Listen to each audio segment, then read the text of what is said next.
Welcome to Manufacturing Talk Radio, the only show that takes a look at the obstacles and opportunities open to small to mid-sized enterprises that manufacture here in America. Brought to you by All Metals and Forge Group, with your hosts Tim Grady and Lou Wise. Welcome everyone to Manufacturing Talk Radio on this lovely Tuesday in January. We are certainly looking forward to our guest today. So we won't have a postscript or a news clip for you. We're just going to get into the show. We're really talking to America's manufacturers today. We really want them to hear what our guest, Bob D'Arrigo-Jones, has to say, because many of them have already suffered the slings and arrows of the topic that we're going to discuss. Bob happens to be a senior fellow at the Center for America. He's the author of the best-selling Remove Child Before Folding, the 101 stupidest, silliest, and wackiest warning labels ever. And we're going to talk about not only wacky warning labels, but the cost to you, the American consumer, because these really stupid and silly labels have to be put on products. He's also the host of a new national radio commentary, Let's Be Fair, through which he shares important stories about the impact of crazy lawsuits that we're going to get into today. He's been on many television programs. He's been on the NBC Nightly News, the ABC News 2020, the BBC World News, Fox News, CNBC, and every year in the summer he's on with John Stossel, and he brings the five wackiest labels to the John Stossel show, and then the viewers rate the top three. So, Bob, welcome to Manufacturing Talk Radio. Well, thank you. I have really been looking forward to this interview, because I look forward to any chance to talk about how we can reduce the effects of excessive litigation on our families and our communities, but especially your audience, because we have at the Center for America such a long history of working with manufacturers all over the country. Our parent organization was actually founded with the support and leadership of the National Association of Manufacturers about 10 years ago. And today we continue to working with state manufacturing associations and manufacturers on a lot of different projects. So this is really a wonderful opportunity for us to talk with you about this issue. Bob, when I first talked to you, I thought maybe you'd been doing this for a couple of years, but you startled me when you said you've been doing it for a lot longer than that. Tell our audience how long you've been doing wacky warning labels. Right. I thought we'd run out of warning labels that were crazy by now, but this is leading into our 18th year, believe it or not, and it's a contest that has been covered in every kind of publication from the Wall Street Journal to the National Enquirer, because I think it offers a little something for everybody. It's funny when you talk about warning labels on a product manufactured here, for example, like a scooter, the little silver scooters that your listeners are probably familiar with. You see them in neighborhoods all over America. Mm-hmm. If you look on the handlebar right between the grips, there's actually a warning that says, this product moves when used. So when you have that kind of humor, and you have the serious side, which we love to talk about too, they're there because of a very serious reason. It's litigation, and any manufacturer is constantly aware that they can be sued at any time, even when they're not responsible for somebody's injury. That's why you see a proliferation of common sense warning labels in America, unlike anywhere else in the world. Yeah, I'm not sure I'd call them common sense warning labels. There seems to be an absence of common sense around, and thus we have these labels. What are some more examples, Bob, of these? I mean, some of these are ridiculous, but give us some more examples of what they are. Some of my favorites, here's a warning label that was found on a brass fishing lure. I'm talking to you in Michigan today, and these are manufactured by one of the oldest fishing lure manufacturers in the country, Eppinger Fishing Lures. They make the Daredevil fishing lure, and on their 4-inch long fishing lure with a 3-hook apparatus dangling off the end, it says, warning, harmful if swallowed. You think the fish can read that? And one of my other favorites was found on the book, and we mentioned the title of the book, Remove Child Before Folding. That's actually from a baby stroller. Just remarkable. Just remarkable. Now, I have to ask you, Bob, all these warning labels that we've had to put on products, and we'll dive into these in terms of cost, are we safer? No, there's no advice. As a matter of fact, and this is a very interesting point, I've talked with experts all over the country on this, they believe that we may be less safe because of these warning labels. And here's the reason. As warning labels become longer and longer and more absurd, we're more likely to tune them out. You know, one of my running gags is that the 3-foot stepladder is an endangered species because it's not long enough to put all the warning labels that you have to put on ladders these days. And you buy a pen, and it has a booklet of warning labels. One of the warning labels we found on a pen once says, "Do not swallow pen cap." And here's the interesting thing about that one, is that the pen came with warning labels and instructions in 4 different languages: English, Spanish, French, and German. And they were all identical except for one thing. The English language instructions and warnings included one extra warning, and that was the "do not swallow pen cap," because the manufacturer knew that in their largest speaking English-speaking country, America, they had to worry about somebody doing that and suing them, and they didn't have to worry about that in any of the other countries that spoke the other languages. I think sooner or later you're going to run across a warning label that says, "Do not choke on contents of warning label." It's only a matter of time. It kind of reminds me of another warning label we found. Somebody sent this to us. It was on a tractor, and it says, "Warning, avoid death." Like, you know, that covers just about everything. That could be on any single product in America. So I think the warning label writers in that case just threw up their hands and said, "You know what, let's just put this on it." How many labels do you go through a year, Bob, to narrow it down to even a handful? We get usually between 100 and 200, and sometimes there'll be repeats. Somebody has seen something on the internet or something like that, and they'll send it in. But after getting somewhere around a couple of hundred, what we do is narrow it down to what we believe are the 5 funniest and related to the issue that we're specifically concerned about, litigation, and we bring those to the TV show. And I'd like to mention that there's a lot of warning labels that are funny that we don't use to increase. What I focus on is, you know, we want this to be a contest about getting people to focus on excessive litigation. And when the lawsuit or the warning label doesn't have to do with that, we don't use it. So a bottle of PMS Midol has a funny warning label. It says, "Do not use if you have an enlarged prostate." Well, you don't have to have a medical degree to know that you're not going to have a prostate if you're experiencing PMS, right? But we figure there might be a guy out there with such a bad headache that he's willing to use his wife's PMS Midol.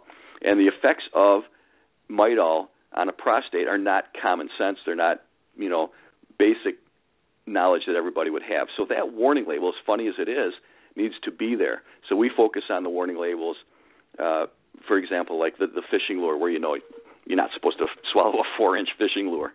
Yeah, right. But they don't have that on the 3-inch or the 2-inch or the 1-inch lure? I believe if you look around, you'll find it on a lot of their lures, yes. Bob, we have a lot of manufacturers listening today, and I'm sure a lot of them have gone through this. What's happening in America that this kind of nonsense has to be, has this kind of impact on our manufacturers? This certainly can't be inexpensive for them.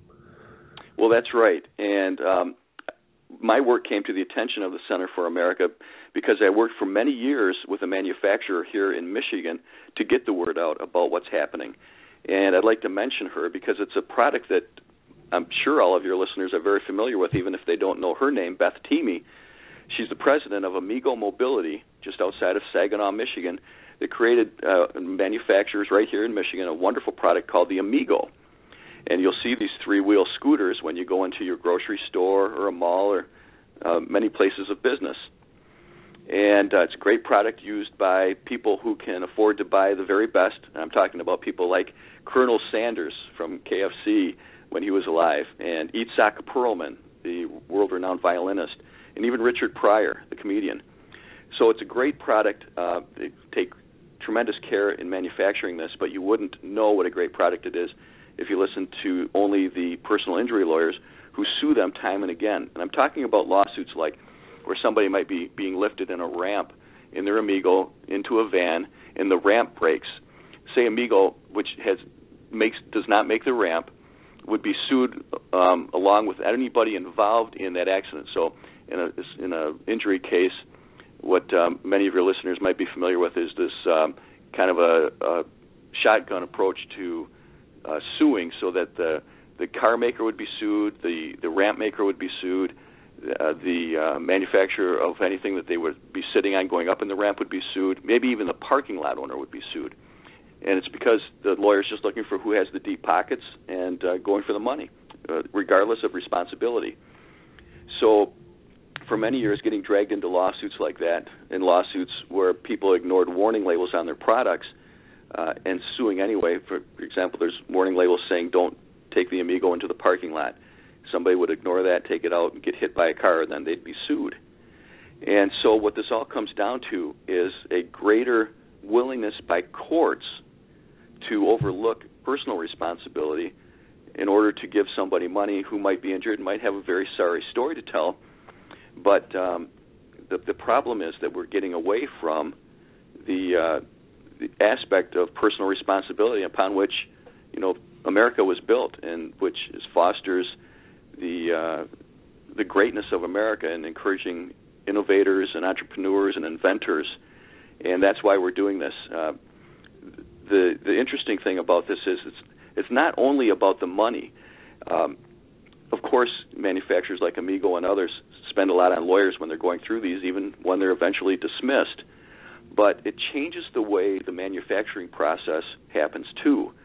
Beth would tell me that they would stop making modifications, in many cases, to their Amigos that they knew would help their customers because they had been sued by people who had asked for modifications before and went back on agreements that they wouldn't sue if something happened. So consumers are being hurt by this because they're getting fewer products designed specifically for their needs because of the willingness of the courts to allow so many lawsuits to go forward that shouldn't go forward in the first place.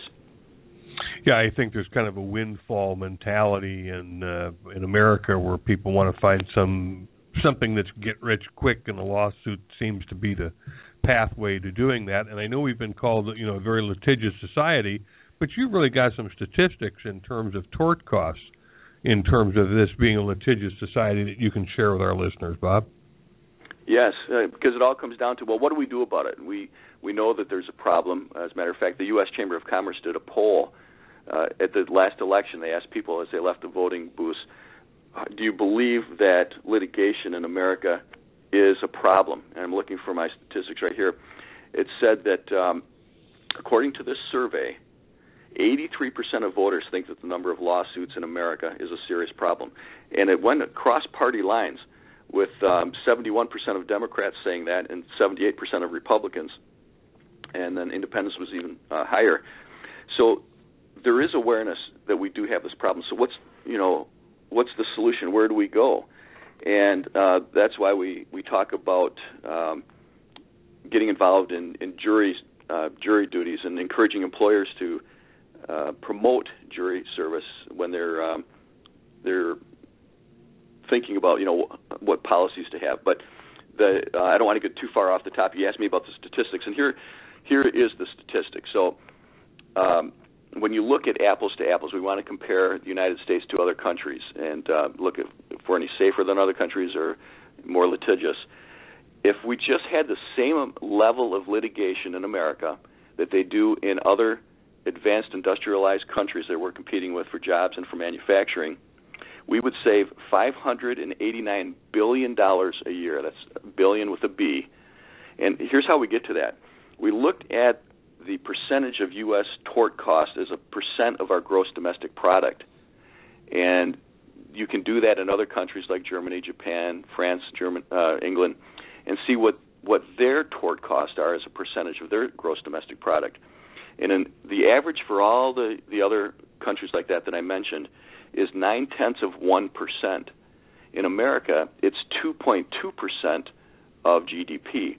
Now, those are relatively small percentages, but when you take it as a part of a huge economy, what that means is that we're double those other countries are spending, and we're spending, because of that, $589 billion that we really shouldn't have to spend, money that could be better spent on investment in new jobs and consumer spending.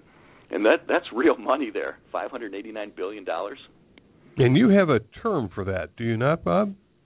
Yeah, we call it the lawsuit tax, because even though we never see it, we do pay for it, because those costs are passed on to the consumers. So whether you're buying a car or insurance or a baby stroller or anything like that, when you look at how much a family of four, what their bite of that $589 billion is, every year, this is a really mind-boggling statistic, that number is $7,848. And the reason I like to use this statistic is because we're not saying that you need to get rid of all of lawsuits, and that would be an absurd statement to say. We know that there are injuries that are a result of other people's negligence, and people need to be held accountable. We're never going to get rid of the need for litigation.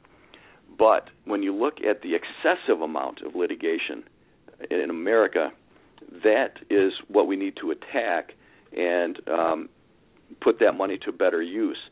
So, you know, if you look at other countries like we mentioned, England, Germany, France, are they less safe than we are here because they don't have so many lawsuits? I think that's what it all comes down to, and the short answer is no. There is no evidence whatsoever to say that Americans are any better off for all our litigation.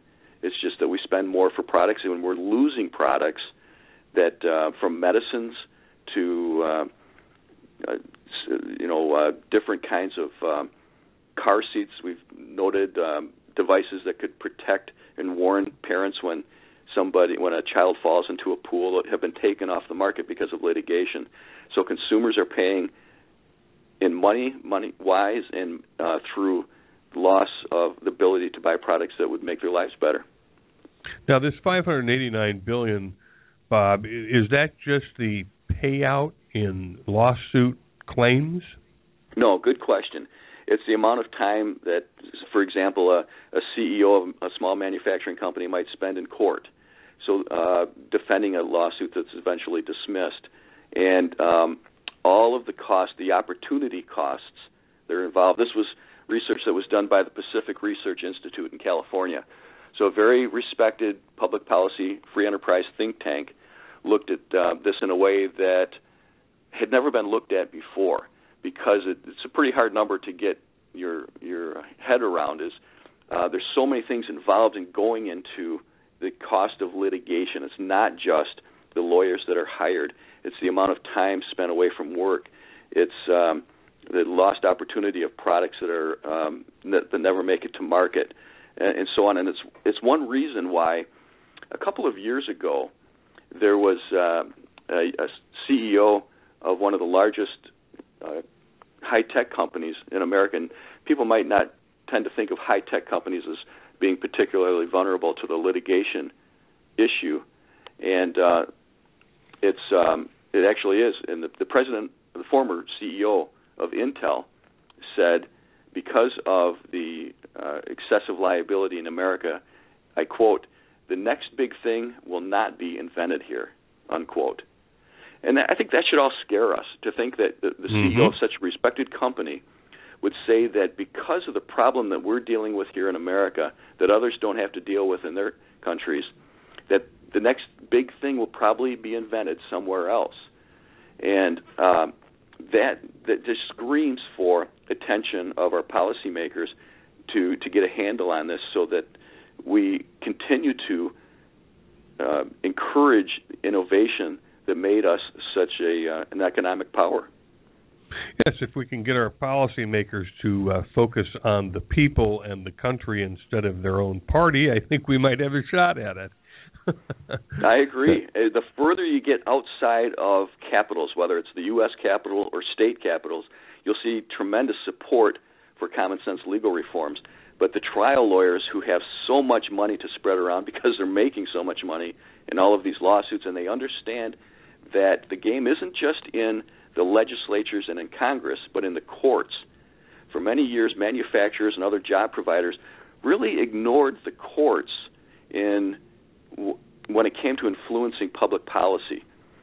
But that has changed over the past couple of decades as more and more of the job providers would realize that they would fight for years trying to get reforms passed in their state legislatures just to see them overturned by the courts, usually in the state Supreme Court. So one of the things we focus on is the role that judges play in interpreting the laws and in setting public policy.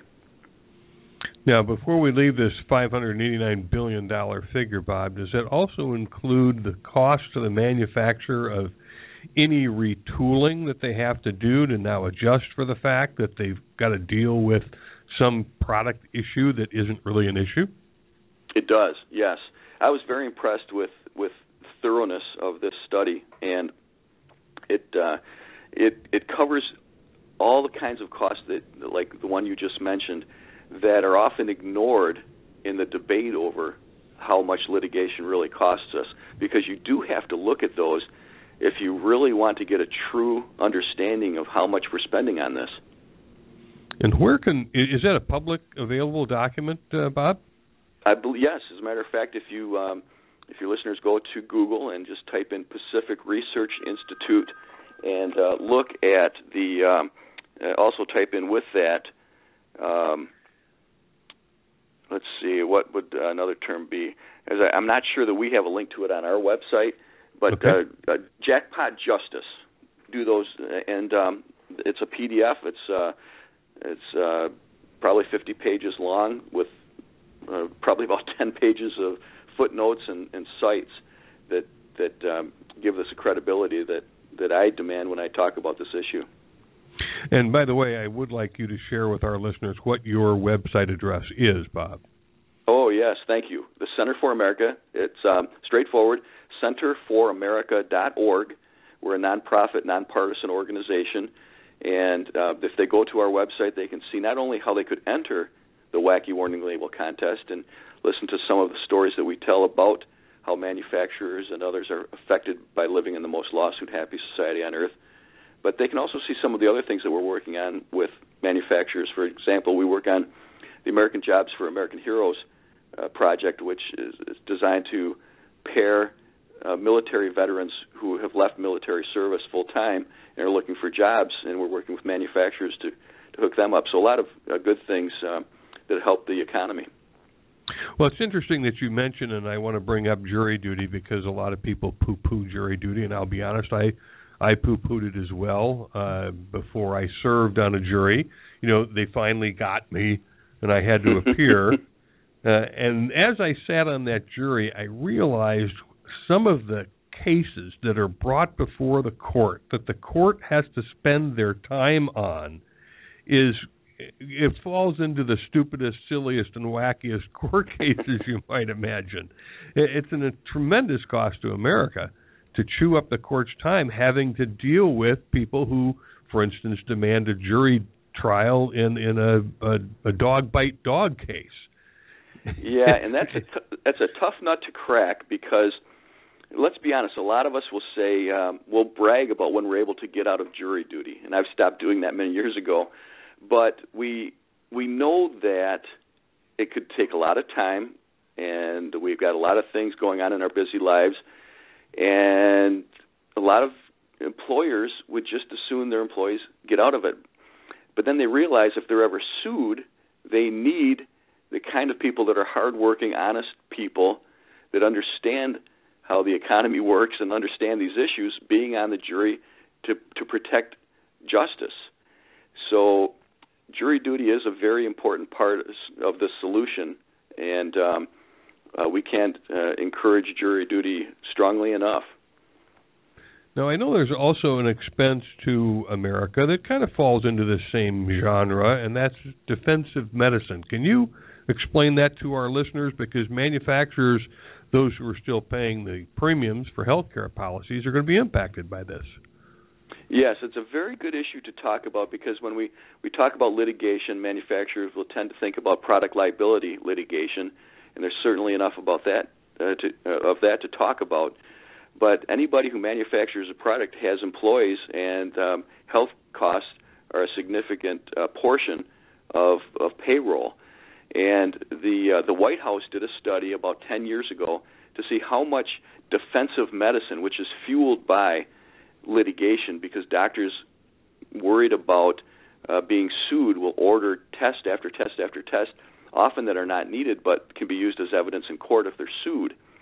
And the White House determined that if we could eliminate the defensive medicine problem in America, we would save $200 billion a year. So we've done a lot to extend health care in America to people that didn't have that, but unfortunately, policymakers have ignored, for the most part, solutions to the problem of defensive medicine that really should be looked at. And for many years, I worked on an idea aimed at tackling this problem, where states could create special health courts. We have special courts for tax tribunals and workers' compensation, even maritime law. But some of the most complex issues involve medical cases and injury cases. And we ask juries that have no background in these very often to make decisions about this that they haven't been given enough information on. And one idea would be to take those types of cases out of the regular civil courts and put them into a special court that is focused on medical issues to help bring more common sense back to how these are resolved. And there's actually been some bipartisan support in Congress for that idea. And hopefully now that there seems to be a renewed sense of at least we need to have bipartisan cooperation to get things done, maybe that has a little bit of a future. Bob, give us a couple more examples of some of the wacky warning labels that you've run across. And at the bottom of the hour, we're going to take a brief break, and then we're going to come back and talk about something like class action lawsuits. But what are some of the other labels that are out there that you've been exposed to? Here's one of my other favorites. It's on a hands-free cell phone product called the Drive and Talk speakerphone. We all know how dangerous it can be to focus on talking on a cell phone when we're driving, so we've seen more and more speakerphones that you attach to the visor and are aimed at improving safety, right? Well, this Drive and Talk speakerphone has a warning label on it that says, never operate your speakerphone while driving. Well, it's kind of defeating the whole purpose of it. But they know if they don't have that there, they can be sued. Another warning label was found on a little novelty product manufactured in Texas. This is called an off-road commode. Now picture a little toilet seat that attaches to the trailer hitch of a truck. And this says, warning, not for use on moving vehicles. Picture that one. Unless you're constipated. Yeah, to get things running, right? Yeah. So these are the kind of warning labels we see all over America, and people will find them when they buy something and go on our website and Google wacky warning label or Google Center for America, and they can see how that type of a warning label can be worth $1,000. Now, also, Bob, you talked to me about one that you saw on a sled, a flexible flyer sled? Yes, this is great for this time of year in the northern areas where we have a lot of snow. It said, warning, sled may develop high speed under certain snow conditions. Well, again, that's the whole idea. They'd probably be sued if it didn't. Right, yeah. Kids would attach rockets to the sled if they could. I know I would have. Right. We're going to take a quick commercial break, and then we're going to come back and talk about a couple of things. I want to talk to you, Bob, about Proposition 65 in California. I want to talk to you about some class action lawsuits and who gets rich on that get-rich-quick scheme. But we'll be back after a brief break from Manufacturing Talk Radio. Manufacturing Talk Radio will be right back. American Crane and Equipment Corporation in Douglasville, Pennsylvania is a leader in specialized cranes, hoists, and material handling equipment for industries including aerospace, nuclear, oil and gas, transit, construction, and waste handling. Call 877-877-6778 or visit AmericanCrane.com. That's AmericanCrane.com or 877-877-6778. All Metals and Forge Group is an ISO 9001 AS and EN 9100 manufacturer of open die forgings and seamless rolled rings in alloy, carbon, stainless and tool steels, aluminum, copper, titanium, and nickel alloys.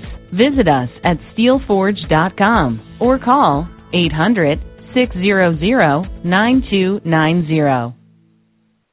Welcome back to Manufacturing Talk Radio. Welcome back to Manufacturing Talk Radio. This is Tim Grady, and I'm here with Bob Dorigo-Jones, who's the Senior Fellow for the Center for America. And we're talking about some of these really goofy warning labels that have to end up on products. Bob, there is one point I wanted to touch on that we didn't get to before the break, something that's important to the manufacturers who are listening, and that is you can be sued even when you've done nothing wrong. Yes, and that unfortunately we see over and over and over again, and we can talk about some examples of that. There was a family-owned company out in, I think it was Arizona, Nevada or Arizona, that made basketball nets, and somebody somehow managed to catch their teeth in a net while they were dunking a basketball, and had to deal with a little tooth problem there, and sued the makers of these basketball nets, claiming they were responsible because they didn't have a warning label on the product. And this is a case that got that person who sued them $50,000. And you wonder what kind of warning label would prevent a lawsuit like that. Warning: do not use for flossing, or something like. you can't even imagine sometimes the cases. There was another warning label on a Dremel wood router. Great little product. A lot of us use them in our shops. And it says, warning, not intended for use as a dental drill. And John Stossel had done some research on that. He found out that there was a guy that actually was trying to save some money on his dental bill, so he pulled out the wood router and went to work on his teeth and didn't like the results and sued. So a lot of these cases are eventually dismissed, but they spend the people who are sued have to spend so much money defending their company, their good name, that they decide to put a warning label on the products. Specifically, the woman who runs the family-owned company that makes the fishing lures told me of the thousands of dollars they had to spend on a lawyer just to get to the point where they put the harmful if swallowed warning label on a fishing lure. So we have a slogan where even when you win, you lose. True. Because the majority of these cases will be won, but the cost of getting to that point makes manufacturers feel like they certainly haven't won anything by the time they get there. No, that's very true. We have seen that all over the country with manufacturers who, and even individuals who are faced with a lawsuit in which they've done nothing wrong, but by the time you're finished defending yourself, you've spent 5 figures, and if you're a manufacturer, you could easily spend 6 and sometimes 7, and some of those will just plain put you out of business. It's crazy. What's going on? Go ahead, Bob. Well, I was just going to mention, if you have a couple minutes, there's a lawsuit that I think illustrates really where we come in our society. A woman who started a jewelry business sued a guy who had a food pantry, or they fed the homeless in Florida, and his organization's name was Love Your Neighbor. And this woman had her jewelry business was called Love Thy Neighbor, and she wanted the website that the food shelter had, so the food bank. So Love Thy Neighbor was suing Love Your Neighbor. And now that doesn't really have anything to do with manufacturing, but we all, we're all involved in our communities. We all support good causes, and here you have money being taken away from this valuable service. And we helped this fellow get headlines on that, and he eventually attracted a lawyer that gave him a reduced cost.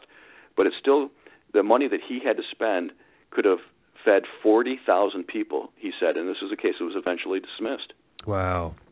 Well, her headline certainly is the case. I mean, you often hear some of these cases go as they go into court because it's the first time that they come up, and you don't hear necessarily the outcome when they're dismissed, but the manufacturer takes a hit on their brand and on their name. It's unfortunate. Yes. Bob, what's going on with Proposition 65 in California? I know it's already on the books, but the end result of that is some silly stuff, is it not? Yes. Now, this was an idea that started with good intentions that went terribly wrong. Prop 65 is a law that was passed by voter initiative over 20 years ago in California, designed to identify products that had any kind of chemical in it that might cause cancer or birth defects in pregnant women. So it started off with a very noble purpose. The problem is, over the years, lawyers would sue over products that had a trace amount of a chemical that could be found in a product and force the most ridiculous actions. And I'll give you an example. There's a fellow in Chicago that makes a kitty litter scooper that has become one of the most popular kitty litter scoopers in America. I don't know exactly what he's done to perfect the scooper, but it's sold in all the largest pet stores, and it's actually used when there's an oil spill by volunteers to take the little oil globs off public beaches. So it's a great little product. Never, ever has anybody been injured in any way about this, but a plaintiff lawyer searching for Prop 65 lawsuits in California had hired somebody to walk through the aisles of a store that sold a whole wide variety of products with some kind of mechanism that could detect these chemicals in products. And then when they went by the kitty litter scooper, the little device registered a sound, and they pulled the kitty litter scooper up and found it had a very small amount of one of these chemicals. There's about 200 of these chemicals. Actually, anybody that sells coffee in California has to have a warning label because all coffee contains one of these chemicals. That's how common the chemicals on this list are.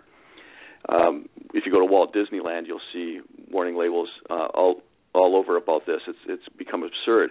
So anyway, this lawyer decided to sue this small business manufacturer in Chicago, and even though nobody had ever complained about the product, nobody had ever had any kind of injury whatsoever, and when we contacted him, he was going through this lawsuit and said he was afraid that he would be put out of business because of this lawsuit. It's a warning label that under the fine print of the law probably should have been there, but if you're trying to protect people and ensure public safety, it really is not accomplishing its purpose, and it was only hurting somebody that's providing a valuable product to people. So that's a case where you have no injuries and a business being threatened to go out of business because of a lawyer simply searching for a lawsuit to make a fee so they can sue more people. And I know that you also mentioned an extension cord, and my bet it'd also be on a garden hose. What was the extension cord? Yes, you're right. Well, if anybody uses the little brown or white extension cords that are so common when you go to a hardware store, look closely on that, and it'll probably say, warning, wash hands after using, because the plastic that is used to make extension cords has one of these chemicals. And while I'll challenge anybody to say that they wash their hands after they use their extension cords, you won't. You just don't find people doing that. You don't have to. That's the point. But the manufacturer knows that if they didn't put that warning label there, they could be sued like this poor fellow out of Chicago. That's just awful. I know a lot of the cords that kids use today that we use as adults that come from our cell phones, whether it's the charging cord or the cords that go to the headsets or the earphones, some of those cords contain trace amounts of lead, which is what makes them flexible. Right, you're right. And Actually, I know one of the things you want to talk about is class action lawsuits, and that kind of could be a segue into talking about class action lawsuits that really benefit nobody but the lawyers who file these lawsuits. And the reason I thought of that is because of litigation against Apple. There's a company that we all know, are familiar with, that has been sued over its headsets and in the volume. There is a warning label on one of my favorite products that became popular when Bluetooth started to come to America, and it's a little wireless headset. People will often use them when they're playing video games on their computer or on the TV, and the warning label says, warning, this product will make it harder to hear other things when being worn, which basically says, well, you got two things that amount to earmuffs on your ears. You're going to be able to hear what you're playing, but it's going to be harder to hear everything else in the room. And Apple was sued over just that, and the class action lawyers received millions of dollars, and Apple wound up putting a little warning label on it that really wasn't necessary in the first place. So class action litigation has become a huge cottage industry in America, and it has been allowed to foster because a lot of times these lawsuits will include in the beneficiaries organizations that have no kind of tie-in to the case, but they sound good. They're charities that could use money. And judges approve this, and by allowing charities to receive some of the money, it inflates the trial lawyers' fees, giving them incentive to file even more class action lawsuits. Speaking of Apple again, Apple is a magnet for these because they make so much money. They had a policy where if you dropped your iPod or iPhone into water and it broke, that was not covered by their warranty. That happened to me, as a matter of fact. My youngest son dropped his iPod in some water and stopped working. We took it to Apple to see if it could be fixed, and they said no, and I just figured, well, it's one of those things that happens in life. It's a life lesson for him. Be more careful with your electronic devices, right? But a couple of years after that, I got a check in the mail from Apple for close to $200. They had been sued because some lawyer somewhere wasn't happy with that policy, saying that you should be responsible when you drop something in water, and they sued them saying that their policy was wrong. So that is a class action lawsuit that resulted in significant money going to consumers. Some people got up to $300.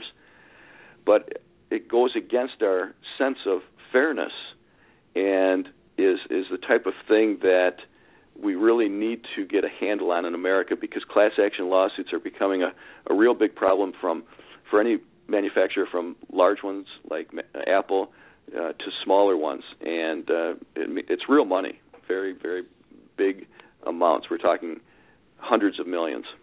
No, it's very true, Bob. And last year I received postcards in the mail, which usually is how you get your notice that you're a member of a class. I didn't even know I was a member of a class. One was with a credit card company, one was with a power company, and they were saying that I had to respond to this to get an opportunity to get the award, otherwise I'd be dropped from the class. And then I found out later, when they sent out the second notice that you now had to apply for the award, that my award was $1.57. And I said, you're wasting everybody's time, including mine and the courts and life in general, pursuing these ridiculous lawsuits for a benefit to a consumer that oftentimes it's a coupon that you get, which means you have to spend more money to use the coupon. You've gained nothing. That's right. You raise a good point. We get these cards in the mail, and sometimes we treat them as junk mail. I never saw the card that made me a part of the class action lawsuit. Otherwise, I would have denied being part of this. I wanted nothing to do with this lawsuit. And actually, we'll get checks every once in a while from somebody that was part of a class action lawsuit, and they were so mad that they got a check that they sent it to us to say, we want you to use this to fight litigation, excessive litigation in America. People know that this is a scam, and it's the type of thing that will continue to perpetuate as long as there's a financial incentive for the lawyers. So I'm actually one of the guys I interviewed for a video piece that appeared on PBS all throughout the country was a lawyer by the name of Ted Frank. And Ted has created an organization called the Center for Class Action Fairness. And what he does is he fights these class action lawsuits when they provide these little coupons and pennies, and on the reverse side give the lawyers millions of dollars. So I think economically he's trying to get at this because the public policymakers haven't been able to address it. And I think he's making headway. And I think if any of your listeners get a card where they're a member of a class action lawsuit, they could go to Google or Center for Class Action Fairness and see how they might be able to work with him to discourage this type of abuse. Yeah, it's really crazy that lawyers pursue these kinds of things, and I realize, look, they're out to make a buck, but a fair buck would be a reasonable buck. And when we're talking about fairness, I appreciate you being on our show. Let me talk for a moment about your new national radio commentary, Let's Be Fair. What are you covering in your show? We cover everything from Little League Baseball to Girl Scouts to stories about a CEO of a company who suggested settling a dispute by arm wrestling rather than filing a lawsuit. And I love these. It's kind of like a Paul Harvey does lawsuit awareness. And what we do is we try to tell a story every week. It's only 1 minute long. And your listeners can go to our website, which is centerforamerica.org, and listen to some of these stories, because we provide the evidence that's needed to show how we are all paying and how we're all affected. In one commentary, we talked about a woman who actually stopped giving CPR to somebody in her office who was having a heart attack because a supervisor warned her that if it went wrong, that they could be sued. This spread of litigation fear is really becoming the chief problem. It's the fear of being sued now, not necessarily the lawsuit that's changing America. Just the threat of being sued can force somebody to do something that's totally irrational, like saving somebody's life. Now, whether they would be sued or not is a whole different matter. But the awareness that they could be sued is changing people's behavior. I mentioned the Little League of America. When I first got into this issue, the CEO of Little League of America told me that they spend more money on liability insurance to protect itself from lawsuits than they do on any other item in their budget, bats, balls, and gloves combined. So that's a sad statement on where we are in America today, I think. That is tragic. That is tragic. Now, I know you also had some figures on class action lawsuits and the actual percent of dollars that ends up going to the class members. And to me, it was astonishingly low. Can you share that with our listeners, Bob? Boy, I'm looking for that statistic, and I'm a stickler on making sure I have the right statistics. And I can't find that one in front of me, but it was you don't have that in front of you, do you?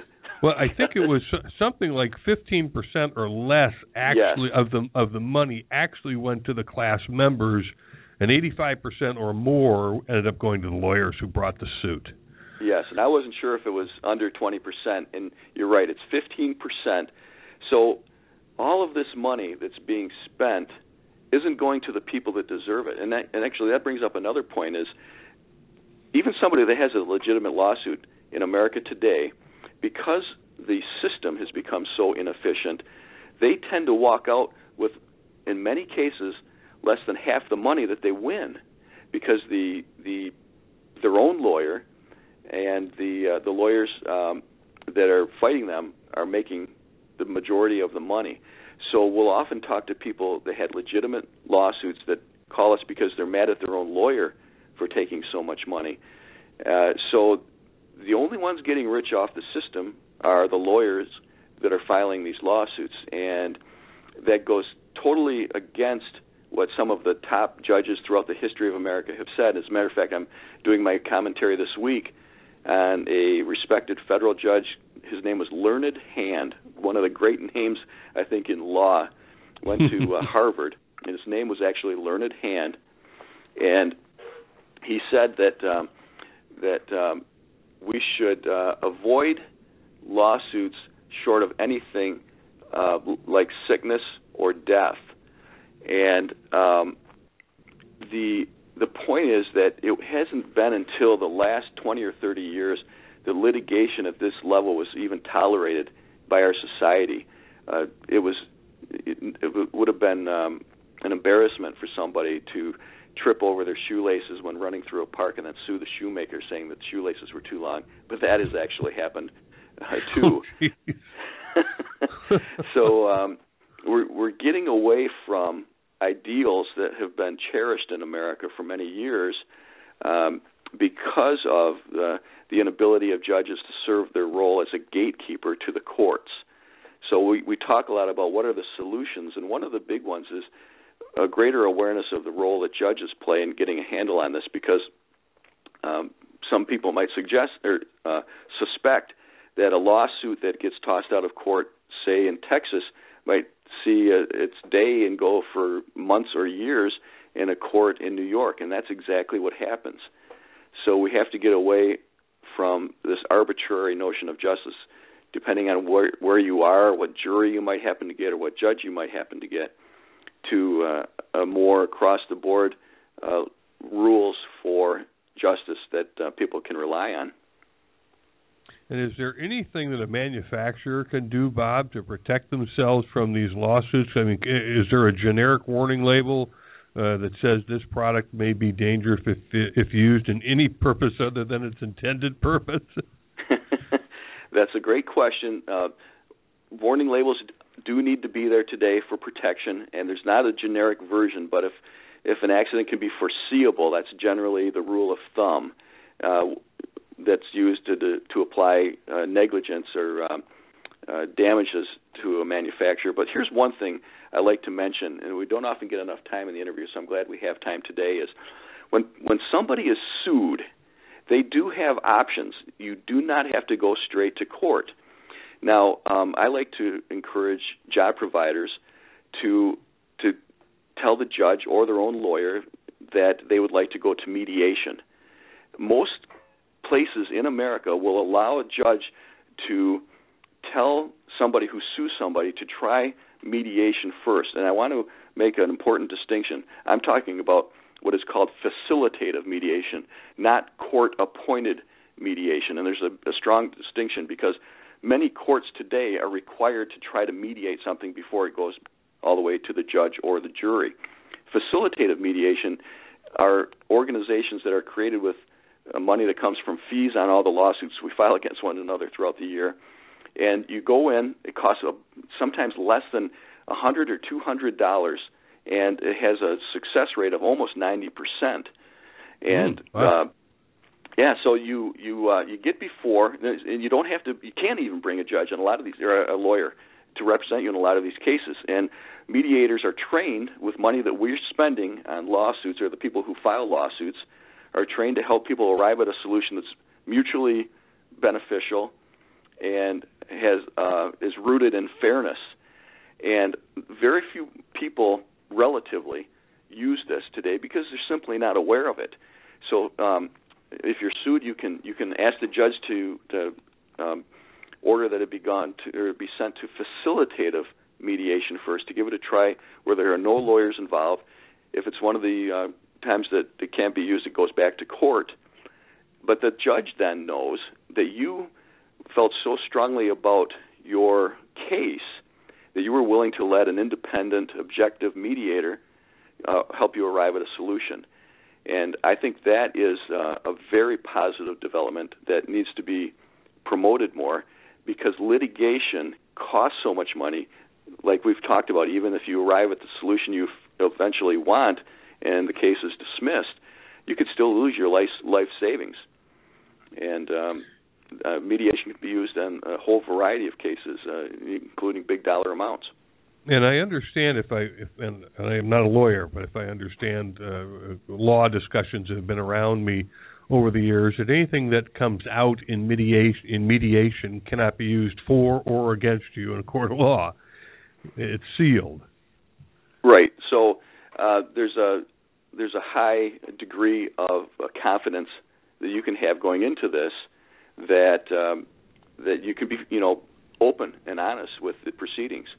And I hate to say it, but in a lot of cases that are filed by the trial lawyers that are looking for the quick hit, the lawsuit lottery type of a case, they don't want what's fair and honest. They just want the use of this heavy weight of the court system bearing down on somebody who's been sued as a hammer to get them to settle. Here's another very little known fact in America today.